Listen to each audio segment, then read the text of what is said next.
Hi class, my name's Kendall Taylor and today for my final project we will be discussing place in literature. John Gardner, a notable author, once said, "He must shape simultaneously, in an expanding, creative moment, his characters, plot, and setting, each inextricably connected to the others. He must make his whole world in a single, coherent gesture, as a potter makes a pot." Place is a critical factor in any literary work. Throughout this discussion, we will discuss place versus space, postmodern ideals of place, positive and negative value of place, masculine versus feminine places, fantastical places, and projected worlds.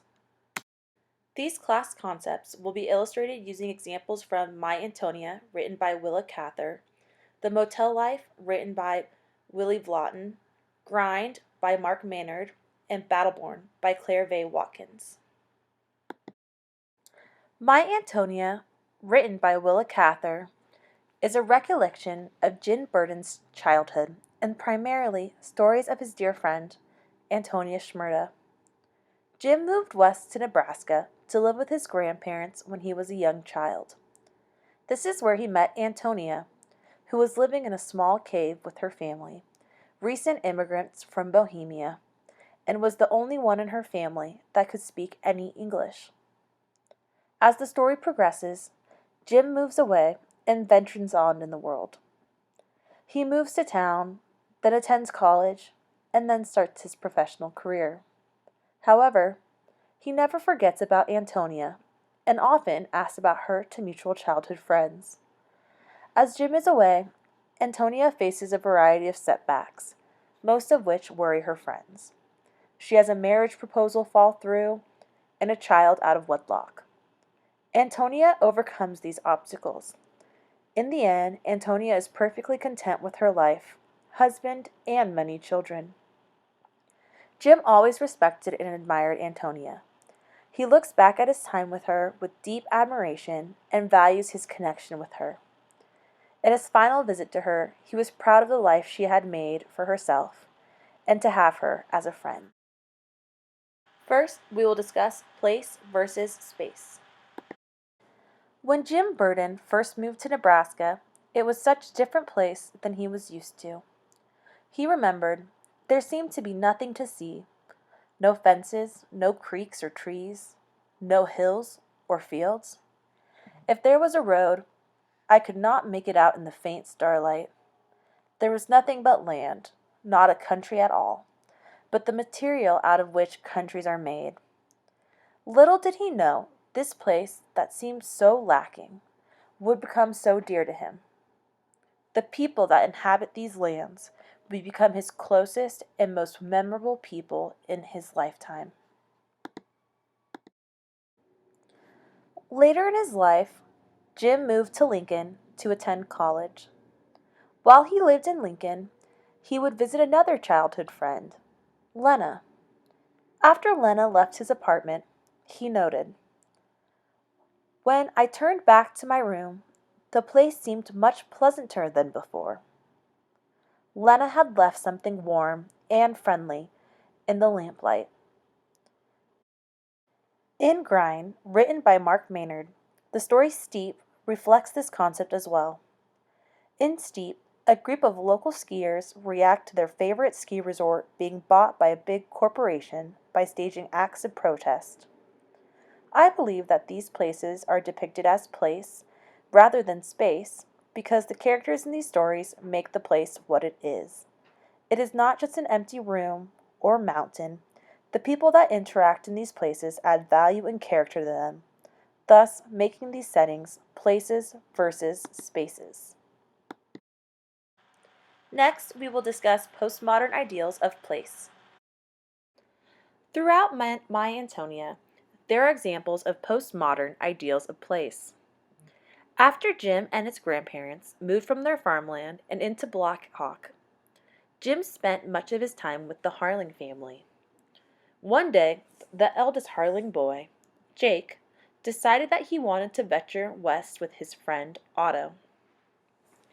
Otto told Jake that he would never find a place that suited him so well. that he was tired of farming and thought he would go back to what he called the Wild West. The boys traveled to the West in hopes of fortune and found work at the Yankee Girl mine. This was similar to the postmodern ideals of place depicted in Battleborn, especially the story The Diggings. In The Diggings, two brothers traveled to the West to mine. One of the brothers left a girl back home, in hopes to return back with all the fortune and wealth he acquired while mining in Nevada. When asked where he would marry his girl, he replied, "Don't you know? This is the greatest church there is." He said this as he looked out on his plot of land, eager with anticipation at what might come from it.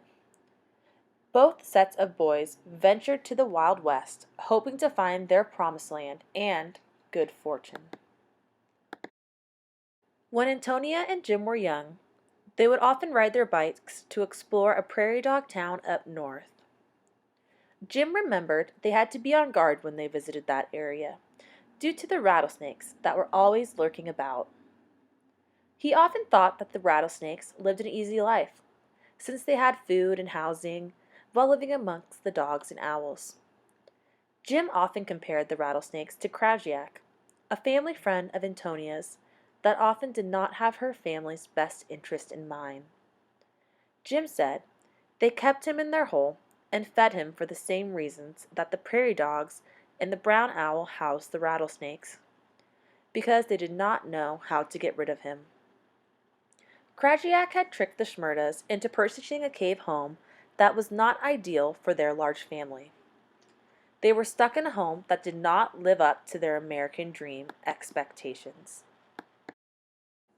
The feelings and connotations that were evoked from the Shmurdas' living situation were reminiscent of George and Helen's home in Claire Watkins' ghost cowboy story in Battleborn.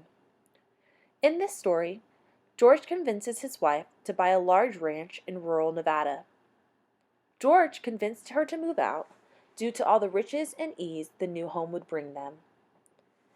It was not long before times became tough, and Helen ultimately passed away. This furthered George's troubles, and he ended up renting out part of his ranch to Charles Manson's cult. His beautiful dream home, once filled with so much promise, became the site of horrific and insidious cult scenes. In both examples, their new homes were supposed to emulate their visions of the American dream, but both places fell short and brought each family hardships. Antonia's father, Mr. Shmurda, befriended two traveling Russian men, Pavel and Peter. Like Frank and Jerry Lee from Willie Vlotten's The Motel Life, Pavel and Peter lived a transient lifestyle, always on the move trying to find redemption and a safe harbor from their past mistakes. While the two Russian men still lived in their home country, they attended the wedding of their dear friends. At the end of the wedding, they were driving the bride and groom's carriage to their honeymoon location. As they traveled, a wild pack of wolves started to chase down the carriages behind them and attack the people inside. The wolves began to catch up to the bridal carriage, and the groom was pulled outside the carriage. Knowing that the horses could go faster if they lightened their load, Pavel tossed the bride out of the carriage. The story spread around their hometown, and they were no longer welcome there. Pavel recalled how they went away to strange towns, but when people learned where they came from, they were always asked if they knew the two men who had fed the bride to the wolves. Wherever they went, the story followed them. Pavel passed away shortly after sharing his story with Mr. Shmurda. Similar to the Russians, the two Nevadan brothers traveled away from Reno after Jerry Lee accidentally killed a young boy with his car. Both sets of men were looking for a place to call home and find redemption and a safe refuge from their past. Now we will move on to discuss positive and negative value of place. During Jim's time living in Blackhawk, adults discussed the hired girls quite a bit. The hired girls included Antonia, Lena, Tiny, and the three Marys. There was a negative stereotype about these women due to the places that they came from. All of these women and their families immigrated to America from their native countries. People did not expect much of them due to their immigration status. Jim was often baffled by this and was surprised that people thought of foreigners as ignorant people. Jim said there was not a man in Black Hawk who had the intelligence or cultivation, much less the personal distinction, of Antonia's father. Yet people saw no difference between her and the three Marys. They were all bohemians, all hired girls. Jim was shocked that people judged the bohemian girls because of where they came from, especially since these women and their families valued their homeland and its character so much. Place has a profound effect on its characters. After Mr. Shmurda and his family immigrated to Nebraska, he never quite seemed to feel at home. Antonia confided in Jim, saying, "My papa's sad for the old country. He never make music anymore. At home he play violin all the time, for wedding and for dance." Eventually his homesickness took the ultimate toll on him, and Mr. Shmurda took his own life. Mr. Shmurda had placed such positive value on his home place that nothing else was ever going to compare. After his suicide, Jim pondered about Mr. Shmurda and his final resting place. Jim thought of how far it was to Chicago, and then to Virginia, to Baltimore, and the great wintry ocean. Surely his exhausted spirit, so tired of the cold and crowding, and the struggle with the ever-falling snow, was resting now in this quiet house. Mr. Shmurda's negative value on Nebraska led to his passing. This was reminiscent of deadheading in Grind. In this story, Billy drives up and down the highway, driving a big rig after his mother passed away. Billy ultimately passes away on this same highway.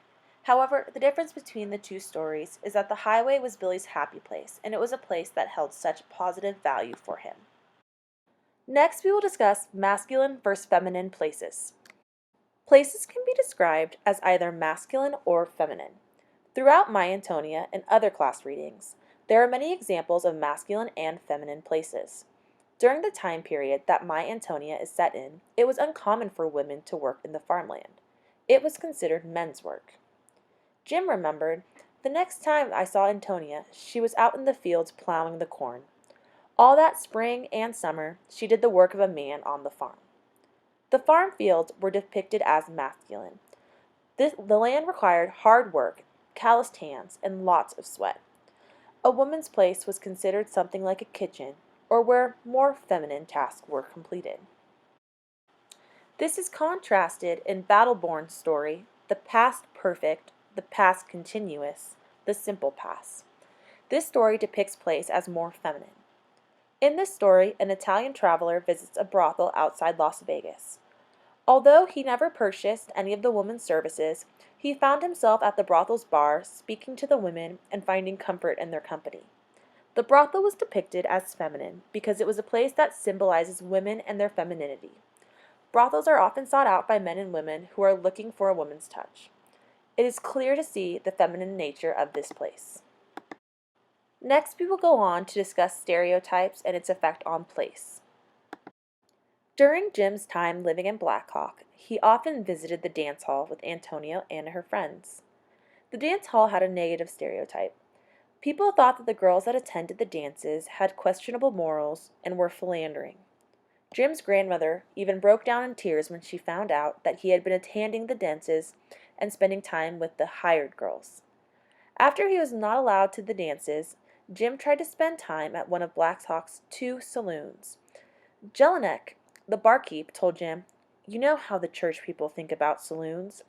Your grandpa has always treated me fine, and I don't like to have you come into my place because I know he don't like it, and it puts me in bad with him." Negative stereotypes about places affect the people that inhabit them. In The Past Perfect, The Past Continuous, The Simple Past, a traveler visits a Vegas brothel. It is especially no surprise to us who live in Nevada that brothels have negative stereotypes. Women do not understand how another woman can sell her body in that manner, which then gives that place a dirty and immoral stereotype. Darla, one of the sex workers in this story, dreamt of moving away and starting a new life. Working at such a place had affected her, and she wanted to be associated with something with more positive stereotypes. Now we will move on and discuss fantastical places. Fantastical places add fantasy and dreamlike scenarios and stories. In My Antonia, the dance hall is depicted as a fantastical place. Jim and his friends would go for hours to dance the night away and forget about everything else. Jim recalled, "To dance Home Sweet Home with Lena was like coming in with the tide. She danced every dance like a waltz, and it was always the same waltz, the waltz of coming home to something, of inevitable, fated return." However, the dance hall's effect on him when he danced with Antonia was different. Jim said, "When you spun out into the floor with Tony, you didn't return to anything. You set out every time upon a new adventure." This place evokes fantasy in the minds of everyone who attended the dance hall. This is similar to Rondine El Nido from Battleborn. In this story, two girls road trip to Las Vegas for a wild night. Las Vegas is known as Sin City, where anything is possible, and anything that happens there stays there. The two girls travel to Vegas to cut loose and have fun, but little did they know how out of control Vegas can get. Ultimately, a couple college guys took advantage of the girls, and it resulted in ending their friendship. The girls could not handle a fantastical place such as Vegas. Lastly, we will discuss projected worlds. A projected world is not a particular place. It is an image distilled and intensified. There are many examples of projected worlds within My Antonia. For example, when Mr. Shmurda committed suicide, there was much talk about if his soul would ever find peace or be allowed into heaven. All the talk surrounding his passing involved hypothetical thoughts about what heaven looks like or the parameters surrounding entrance. This was an example of a projected world because no one knows what heaven looks like. Any talk about heaven are just people's perception of heaven as a projected world. Another example of a projected world is Jim's dreams. Jim dreamt, "I was in a harvest field full of shocks, and I was lying against one of them. Lena Lingard came across the stubble barefoot, in a short skirt with a curved reaping hook in her hand, and she was flushed like dawn, with a kind of luminous rosiness all about her." This field that Jim dreamt of is not an actual place. It is simply an image that has been distilled and intensified in his dreams. In Wish You Were Here from Battleborn, a wife reflects on how her relationship with her husband has changed throughout the years, and it is shown via projected worlds. Marin and her husband were visiting Tahoe when Marin started to remember old memories from the past. Recently, her marriage had been tense, with differing opinions, and the memories from her past evoked a sense of innocence and nostalgia in her. These projected memories create a stark comparison to the current stress of her life and relationship today. Projected worlds provide readers with more information and understanding of the context of the story. In conclusion, place is a crucial factor in any literary work. There are many different aspects of place that influence the story. Authors can show place actively engaging with its inhabitants, showing postmodern ideals as having positive or negative value, illustrating masculine or feminine characteristics, and depicting fantastical or projected places. Willa Cather, Willie Vlotton, Mark Maynard, and Claire Vaye Watkins depicted place with exceptional characteristics that helped readers comprehend their stories more in depth. My questions to the class are, what novel, story, or poem from this past semester had the strongest positive or negative value of place? Also, is there a place in your life that holds a large amount of positive value for you? And lastly, do stereotypes of places influence your desire to visit them? Thank you so much for listening to my presentation, and please don't forget to respond to my questions in the discussion board.